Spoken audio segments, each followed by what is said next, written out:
Michael Geus, welcome to the Man of War podcast. Brother, it's an honor to have you on. Thanks, man. We're honored to be here. Appreciate it. Good stuff, brother. So we were talking before the podcast here, and you have some great things on the pipeline. But what we're going to do here is this, okay? We're going to introduce who you are, what you're about, and of course, the company that you are a big part of. So first of all, who is Michael Geus? Hard to say in a nutshell, but federal law enforcement, did some time with Secret Service, safety protection, tons of hunting down fraud, criminal stuff, whether it was gangs in the streets of LA or international cyber terrorists. Had a lot of fun for about a dozen years with Secret Service. So, but transitioning out, doing entrepreneurial stuff, marketeer at heart, and just kind of an adventurer, and like to help people everywhere I go. Good stuff. Good stuff. Love it. So let's get back into, you talked to you were in the Secret Service and, you're federal. I mean, you've worked a little bit in that field. Okay. And were you working at any protection level or anything like that in the Secret Service? Yeah, I've done several different levels through there, from what we call low, medium, and high being obviously the man, being on the president's detail. I've done the low-level dignitaries, because obviously the service protects anybody that is in charge of a foreign country that comes over the United States, whether it's Prime Minister of Japan. I couldn't even begin to rattle off the hundreds of people I've been involved with. So now when we talk about protection, was that in your core, in your soul? Is that something that you always wanted to do? Yeah, it's a funny question, Rafa. Every time since I was in the 7th grade, Secret Service is something I wanted to do. Mm-hmm. And my little hometown out in California, Ridgecrest, California, nobody knew what to do with me for the schools. So, if you recall way back then, they have the guidance counselors and all that kind of stuff. So by the time I got to high school, the guidance counselor had never even heard of anybody asking to join the Secret Service. And so when I was in my senior year in high school, I opened up the Yellow Pages and found an office in Kern County way back then. And I ended up calling the Secret Service field office that was out in the Yellow Pages. And they put some guy that was a special agent on the phone. And this dude spent almost an hour talking and answering questions to some kid he'd never meet, that he'd never know, but wanted to leave the service better than he found it. And even took the time to send me applications and brochures and all that stuff to the high school. Wow. Oh. So talk to me a little bit about how exactly, when you went into the Secret Service and you got into law enforcement, how exactly did your career, how did it go? Give us a little bit of a glimpse on that. And more importantly, where we're going to go through here, and I know there's a lot of things that you can't really talk about, but what I want people to know here is that you're a guy pretty much like myself in law enforcement. You have transitioned now into the entrepreneur side. So I want everybody to understand here loud and clear that it can be done. No matter where you are in your life, if you are committed to changing, if you are committed to stepping up and doing something impactful, you can do it. Oh, 100% agree, brother. 100% agree. And law enforcement, I think the best way I could give you an assessment of what you're saying for somebody else to hear and listen to is that law enforcement in general provides and installs in you, or it doesn't install in you, it really brings out in you something that's already there to help other people. And I think being an entrepreneur is that very thing. All you're doing is helping other people. You've probably heard the old adage of find a problem and solve it, or go to work on building the better mousetrap, I guess is the way to say it. But all you're doing is helping everybody that's out there. And when I was doing law enforcement stuff every day, all we did was help people.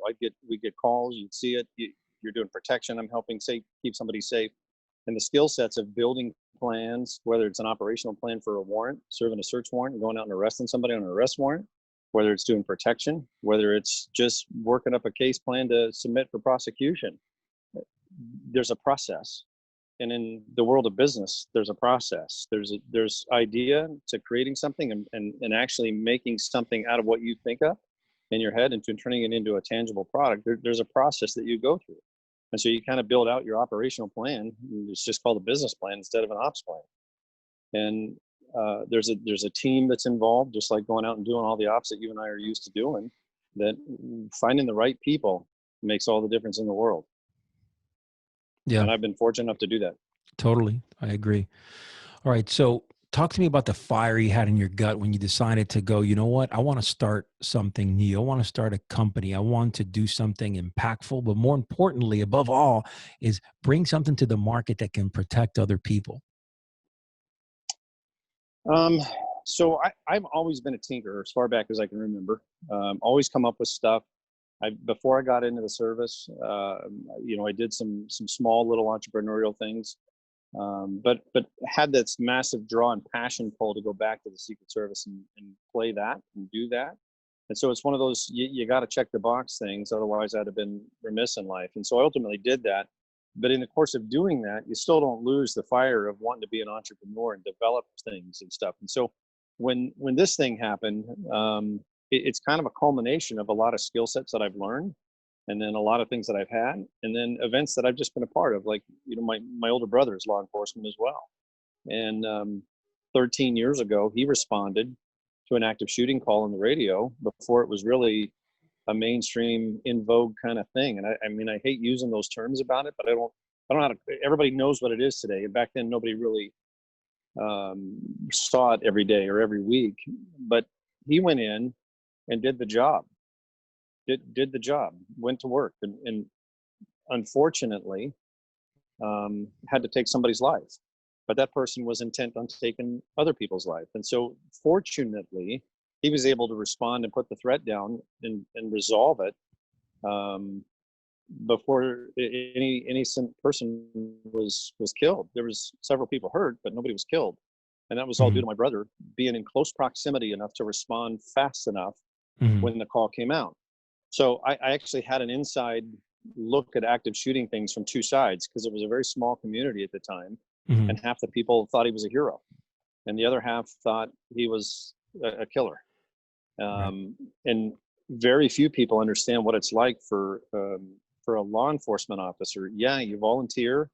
You're not drafted into being a public servant. You're just like back in Vietnam with the military. There's no draft to do this.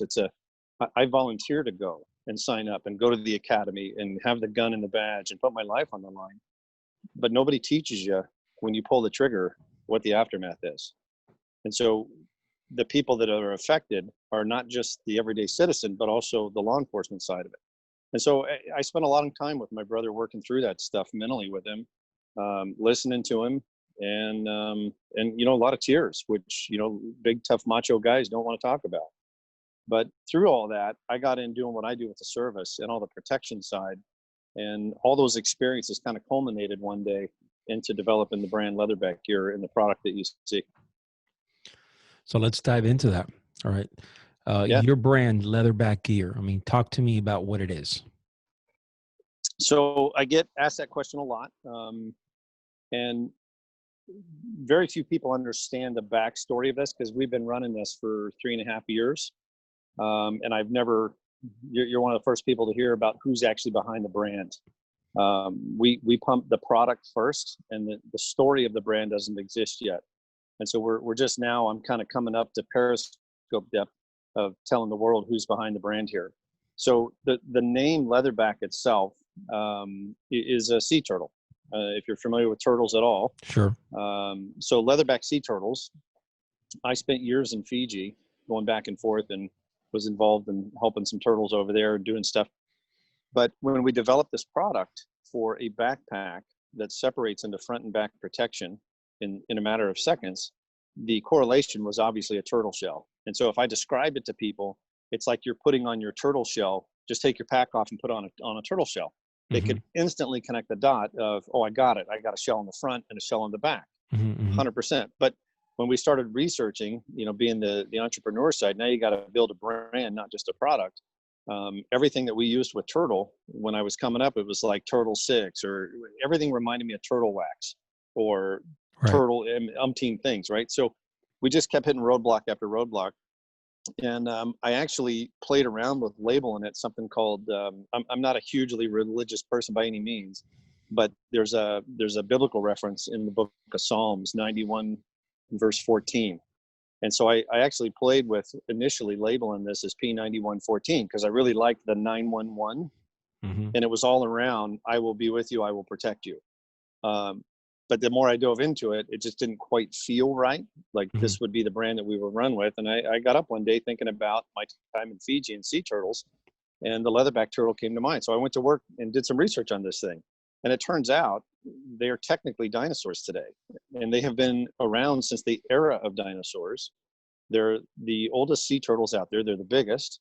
And they have this really cool feature that allows them to expand and contract their shell for diving to avoid predators, to expanding up for buoyancy. And it's all hidden underneath a rubbery layer of skin. In fact, like this is actually what their shell looks like. It Mhm. almost looks like a shield. Mhm. And so the more I started to research it, the more I thought, like, this just looks like somebody could carry a shield. And then what it allowed to do, hidden with underneath the layer, the external layer of skin on the leatherback sea turtle, kind of was Sure. correlated to what I was doing. And then this thing has survived dinosaurs, natural disasters, humans hunting it, and it just keeps on ticking. And Awesome. it kind of became a visual thing for me of like, this is the brand name. This is leatherback here, because I want you to survive no Mhm. matter what the extinction threat is, whatever the hunter is. You've got to be able to survive. Interesting. So, you took that name on and you said, "Hey, let's roll with it." You created a logo, Yeah. which is a pretty cool, very simplistic logo. I like Yeah. that. So kind of funny, man. We had a couple of designers that pitched some ideas to us, and probably no different than stuff you've seen. It's like you have all these huge, massive things, and you're like, it just doesn't feel right. And then one guy sends that logo on on a piece of paper with a pencil sketch, Mhm. and he says that this is what I would do. And so I called him, and we had a long conversation. Why would you do that? And he says it's so simple, and it shows exactly what the turtle is, but it shows a shield. And he says, I think that's iconic, man. And I completely agree. Just felt immediately attached and drawn to the simplicity and the beauty of it. And that was that. Very cool. Very cool. So, now, how did you, give me a little bit of a inside look on your journey developing these packs? Because I'm sure it wasn't an overnight thing. No, no, trial and error. And we still do it today. I mean, we still test and evaluate and go through and build. But when this first started, when I was watching that UCLA school shooting unfold and I was 2 miles away, Mhm. um, I was watching those kids come out wearing backpacks, and 99% of the kids walking out of I mean, kids, they're college kids. So, I mean, they're adults, but Yep.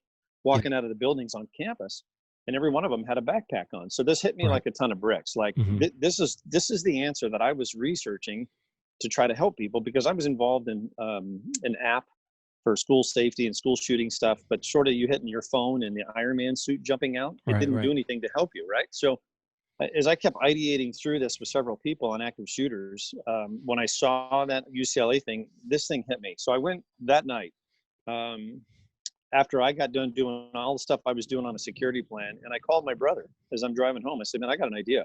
You were in a shooting. What do you think of this?" Immediately, like, "Holy crap, that's phenomenal." So went to work, and by no means a seamstress. I still have the prototype that we did, that built in the garage. I'm not a backpack maker by any means, but it kind of conveyed the concept of taking a product and separating it into front and back protection. And then from there, went to work trying to find formal people that actually build backpacks, which is something I never ever even thought of in the Mhm. world. But as you started to research it, you see all the companies that exist in backpacks. I mean, there's 176 million backpacks sold in the United States every year. Incredible. You know, it's unbelievable. The market size is huge. But each one of those are designed by a designer. And so I ended up finding a few. And one of the funny ones to me was a guy, I don't want to names or anything like that, but we did an NDA. I explained what I wanted to do.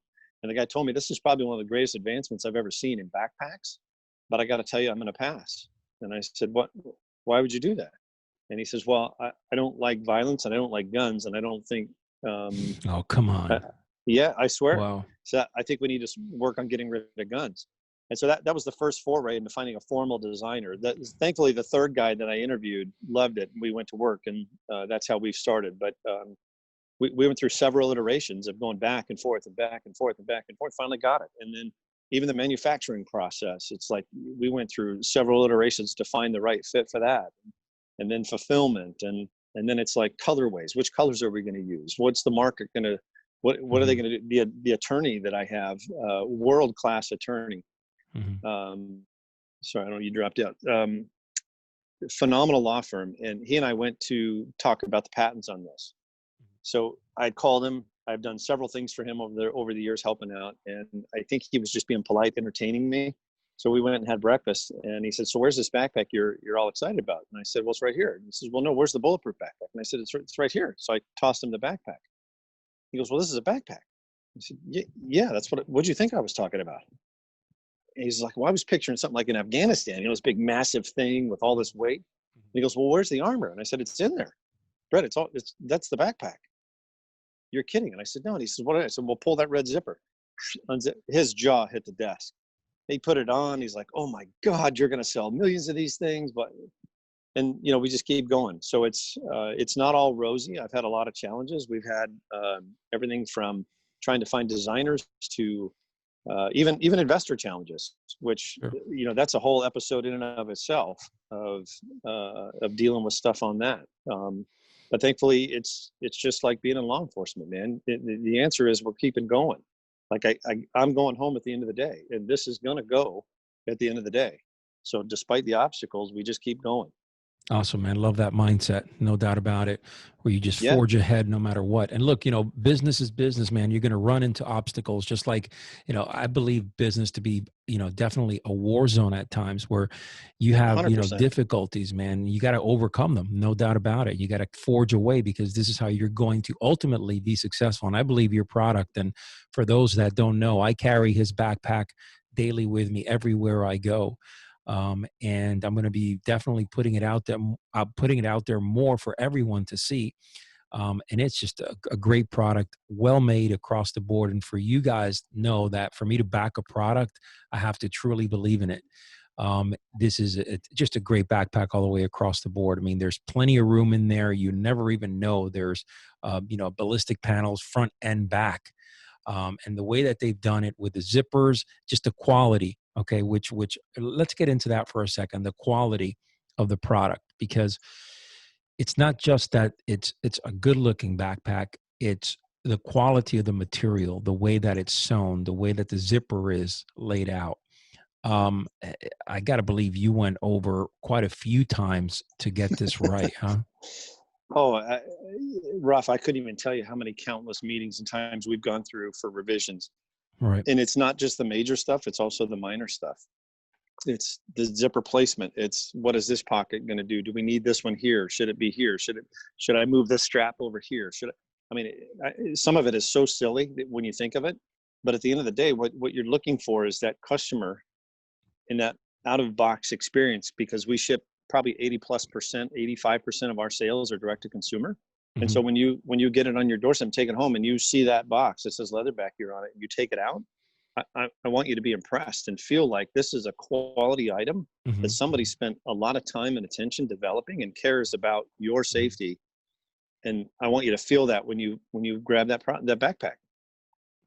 Yeah, it's great. I mean, the padding on the shoulder straps and the zippers. I mean, it's all very unique, and it's, you would think, and a lot of people would think that a backpack with ballistic panels in it has very little room to put.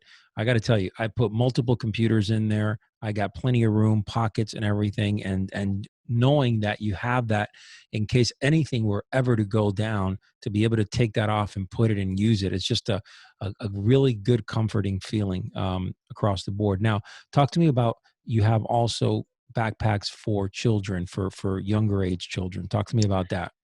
Yeah. So um, when I first came up with this, when it first hit me, I was watching college age students. So we're talking Hmm. adults, right? Hmm. Right. But the problem is I have three kids. I have a kindergartner, a second grader, and a sixth grader. So we're talking 5, 8, and 12 right now. And so my 12-year-old, absolutely no question, can do what she needs to do. My 8-year-old son could do it. Do I feel comfortable knowing that he should be able to be responsible with a backpack all on his own? Not really. My 5-year-old daughter, not a chance. But where I got to was, this has to be this has to be intuitive for them Hmm. to understand this, that if they're ever at school, if they're ever out, or ever traveling, if there's something, they need to know that one, I'm around or a teacher's around can help them. But two, this is so intuitive for them that all they do is grab the zipper and put it on, and it's Yep. easy, Yep. right? And so the bigger packs that I started with, we started with what we call the tactical one and our civilian one, and realizing real quick that kids, they're too big for the kids. It became, I really am focused on trying to solve the school safety issue, but it starts in steps. And so it goes back to what we were talking about, operational plans and processes.